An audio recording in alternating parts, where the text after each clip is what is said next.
Sa kanyang Instagram post, ibinahagi ni Kim Joo ang kanyang taus-pusong pasasalamat sa lahat ng biyayang natanggap niya ngayong 2024.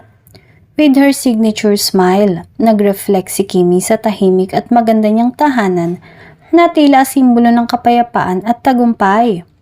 Home, where the heart is, panimula ni Kim sa kanyang post.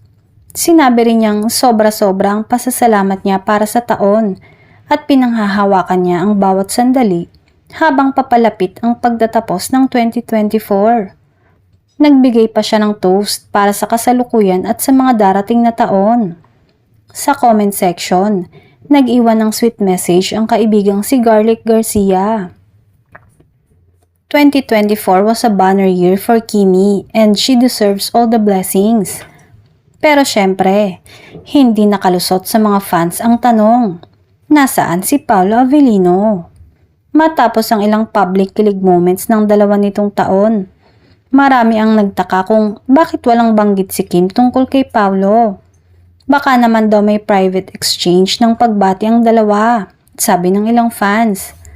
Pero kahit walang Paolo update, ramdam ng lahat ang genuine happiness ni Kim.